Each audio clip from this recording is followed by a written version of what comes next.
Welcome to The Details with Elliott, Connie, and Adam Frower. This is a podcast where we examine the intersection between solution-focused brief therapy and current topics going on in the world. And we do this because we genuinely want the world to be a better place. So enjoy and come examine the details with us. So, Adam, one of the things going on in the world right now is the Olympics. And when I was a kid, I used to be so excited about the Olympics because it was the one time you get to watch adults behave like children for the love of sport. And there's something about the Olympics that brings out the best in all of us, and like camaraderie and sportsmanship and emotional moments. Like I can remember in 1992, so I must have been, 16 years old, watching the Olympics in Barcelona. And I saw one of the most touching moments I'd ever seen. There was a sprinter by the name of Derek Redmond who was running an event. I think it was the 400-meter relay or the 400-meter race or whatever it was. And he's sprinting, man. And, these sprinters, they run 1,000 miles an hour and he's flying around the corner. And you watch, he experienced a hamstring injury and he collapsed on the ground and obviously in like agonizing pain. And I can remember being 16 watching this, and you expect like the medical staff to run onto the track and like put this guy on some sort of a stretcher and carry him off. But the next thing I know is I see like a regular person, not an athlete, run up to this guy and he puts his arm around him and he just starts crying. Like he's wailing. He puts his arm around this guy and finishes the race. And as a 16-year-old, I was sitting there like in absolute tears. Watching this, you realize very quickly that this guy is his father. And all he wants to do is finish the race. And I think about how much training and dreaming this young man put into running this race for his body to fail him, and his father comes onto the track and helps him finish the race. And it's touching moments like that make me excited about every single year when the Olympics run around. There's always those moments. There's always those times where you see the best of humanity on display through sport. And I think that's an exciting time. And also, sports is always a really important thing to bring us together. Like I can remember 20 years ago when 9/11 happened. But 20 years ago when 9/11 happened, I can remember just like how, for a couple of weekends, there was no sports. Like baseball got canceled, American football got canceled. And it's like we needed that distraction to get us through such a difficult time. And when sports came back, there were so many monumental moments. Like I remember the Green Bay Packers had a player run onto the field waving the American flag. I remember George Bush throwing out the first pitch at a New York Yankees game. Like sports kind of brings us together in an emotional way, unlike anything else. I also remember last year in 2020, sports just got canceled because of COVID. And one of the things that canceled was these Olympic Games. These Olympic Games were supposed to be the 2020 Tokyo Olympic Games and not the 2021 Tokyo Olympic Games. And I think 2020 hurt a lot. And it hurt because we couldn't do live events in our field, and it hurt because travel was shut down. But it also hurt because it took away the thing that brings us together in an emotional way more than anything else. And I think the grandest demonstration of what it took away was the Olympic Games. And then here we are in 2021. And I'm excited because we're going to get to see those moments, whatever the next Derek Redmond moment is, we're going to get to see it. And I think it's always the best thing because you see the best of humanity on display during events like this. The Olympics kind of brings the best in the athletes, but I also think it brings the best of us as people. So growing up, I grew up in Utah, and in 2002, the Winter Olympics were in Salt Lake City. And in the city where I lived, it was about 45 minutes away from Salt Lake City. In my city, that's where they hosted the hockey events. And so those were really close. And I remember, in other close places, they would do this ski jump events or things like that. And so each venue was kind of spaced out a little bit, but it was a time where our entire community came together and embraced the world. and I think you and I talk about this a lot, especially during this podcast, but really appreciating difference and understanding that we are greater because of our differences. When we pool those differences together, we become something that's so much greater. And I think being in the Salt Lake area during the 2002 Olympics, it was such a cool experience to see the world come to Salt Lake City and to be embraced in, like what you talked about, camaraderie, right? Yes, the competition was still there. And yes, when it got time to compete, then they looked at each other as competitors and as opponents. But especially on that first day, right, when the parade of nations, when they walk in and they're each carrying their flags, there's such a sense of unity. And I remember being there, and I remember, obviously that kind of dominated our lives for those few weeks that the Olympics go on. And I remember a story. It was a woman, and she was doing the luge event, right? So this is where they get on that little kind of tiny sled, and they lay flat on that sled, and they try to like get down the track faster than anybody. And they go over 150 miles an hour. I mean, it's just like insane how fast they go down this track. And the smallest, slightest error in the way that they lean can really be dangerous for these people who are, careening down this track. And this woman, she won the gold medal in this event. And she was really emotional. She was crying. And one of the things that they talked about is, and I think it goes along with what we're talking about today, is this idea of sportsmanship, right? She talked about in the interview that she had been training her entire life for these very short, but she had trained endless hours. And one of her friends had not done very well in the event. And she said, as happy as I am to have earned the gold medal, I am devastated for my friend who trained just as hard and worked just as long and had one slight error and lost the chance to win. And I think there's so many lessons in that story, but I think one of the lessons is our success doesn't take away from the work or the accomplishments or the abilities of anybody else. That story could have ended completely differently if she had made one error and her friend had not. And her win was a moment of celebration, but it was equal to the despair that she was feeling for her friend. And I think that's the mark of sportsmanship, is that we don't have to minimize our accomplishments. We don't have to denigrate ourselves if we win.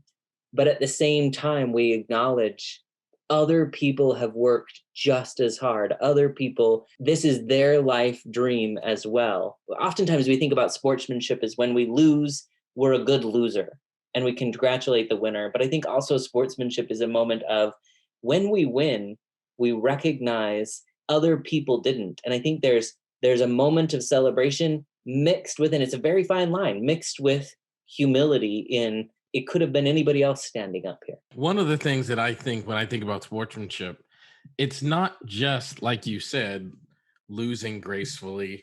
It's not just winning humbly. It's not just necessarily about whether I won or lost. The journey is actually more important than the outcome. Mm-hmm. I think I know a few people who have been Olympians and like high elite level athletes. And I can tell you that the large majority of them, it wasn't about being a gold medalist or a silver medalist or anything else. It was about being an Olympian. They wanted to participate in that opening ceremony, and they wanted to stay in Olympic Village, and they wanted to represent their country. The event itself is more of a culmination or even a celebration of the lifetime of work that they had done to get to that point. I think that really is sportsmanship, is recognizing that we're all on this same journey. Like I tell people all the time, I'm impossible to compete with because I want you to win too. I'm not trying to go about things in a way that like I win and you lose. And it bothers me when I'm aware that people go against me trying to make sure that I lose and they win. I genuinely want us all to win. And I think that is like a game-changing way to understand and perceive sportsmanship, is understanding that like we all can win. It's actually about the journey. It's not really about who won or lost the race. It's about, did you give your very, very best in pursuit of that goal? Did you give it everything you had?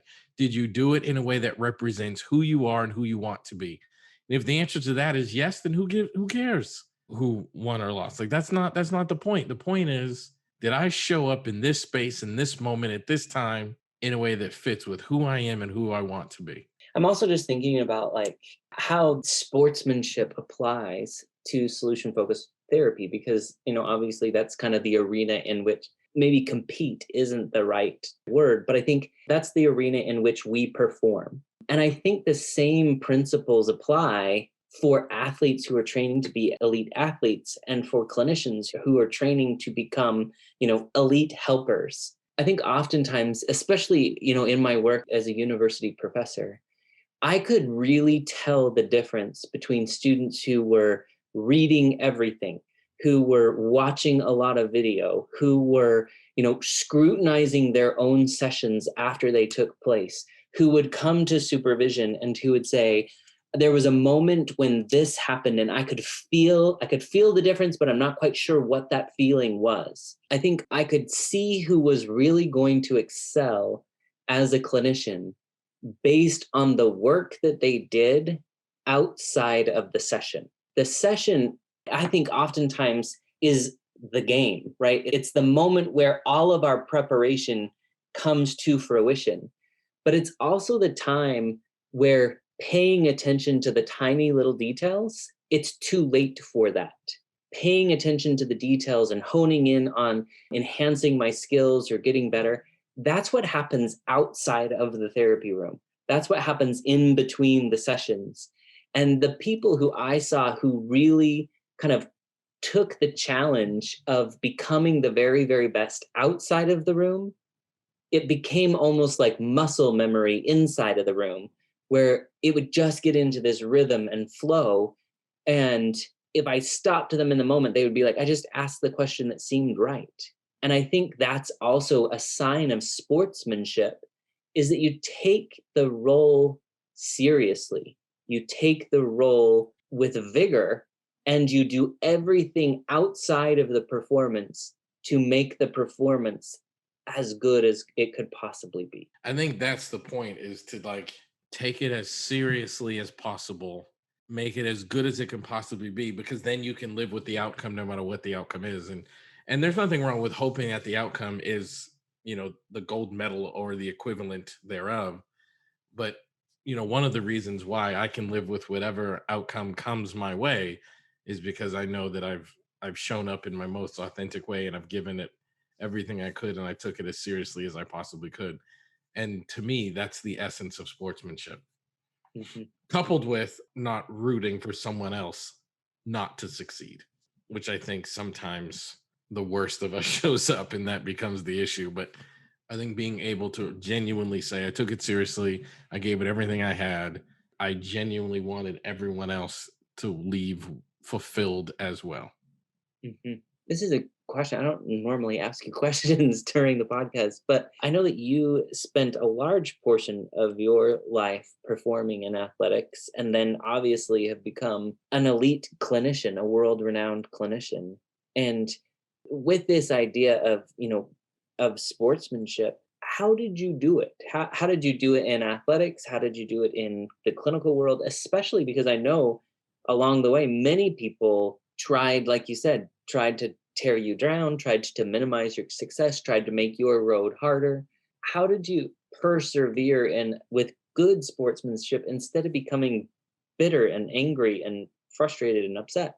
Well, I think it's funny. It's an interesting question. I think I was prepared to accomplish the professional success because of what I did in my younger years as an athlete. And what I mean by that is, like, I can remember wanting to win. Like, as a 12-year-old, I won my first championship, like my first trophy, playing baseball for Rotary Club in Franklin, Massachusetts, when I was 12 years old. And I can remember, I want everyone to leave this field feeling like they worked hard, competed honestly and passionately, And I knew at that time that actually winning wasn't about whether or not we got a trophy or not.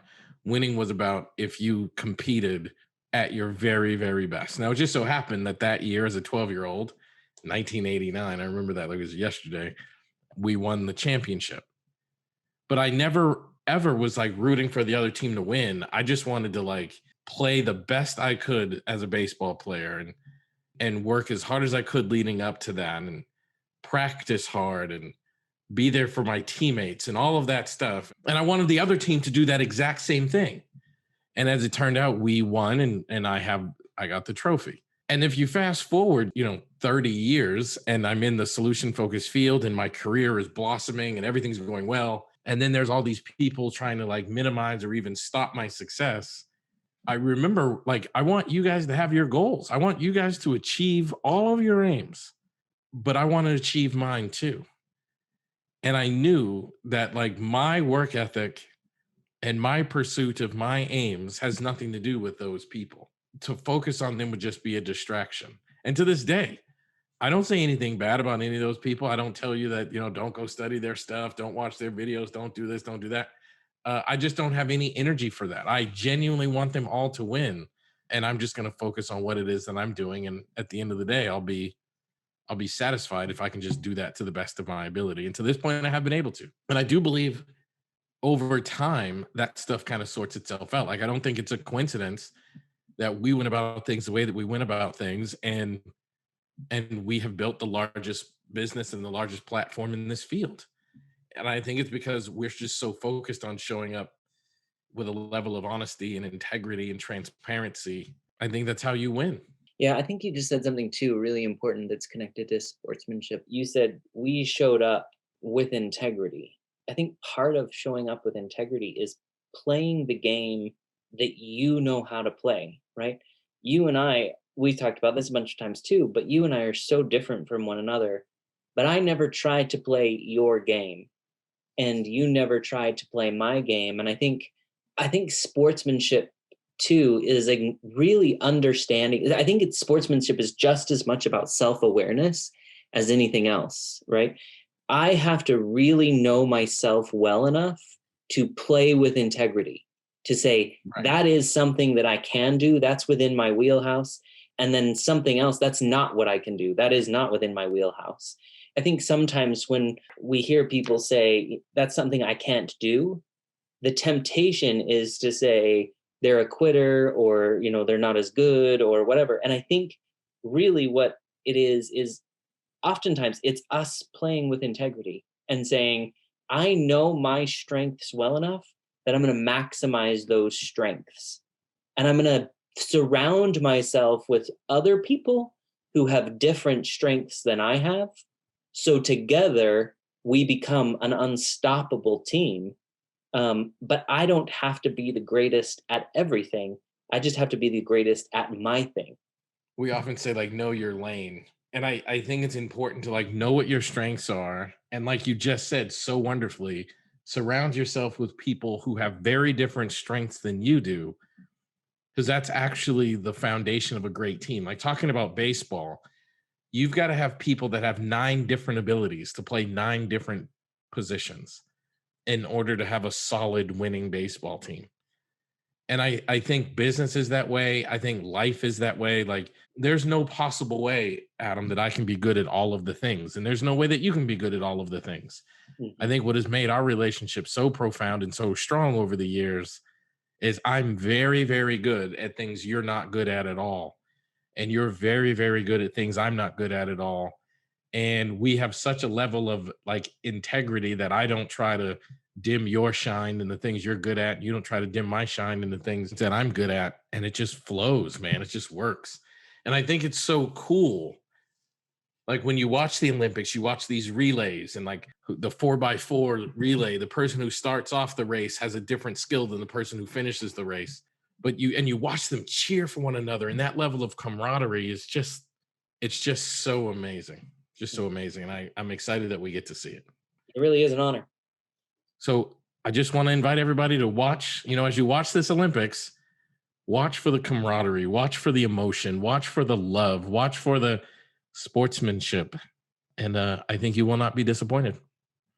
Well, look, Adam, once again, this podcast was brought to you by the Solution Focused Universe, which is the largest online training community dedicated to the solution focused approach and the growth of professionals interested in mastering the solution focused approach, and brought to you by Solution Focused Notes, which is the only online electronic health record system dedicated to solution focused professionals, where they can find templates to use treatment plans, progress notes, intake forms, everything you need to run a practice electronically, calendar, your charting system, and all of it tailored to the needs of solution-focused professionals.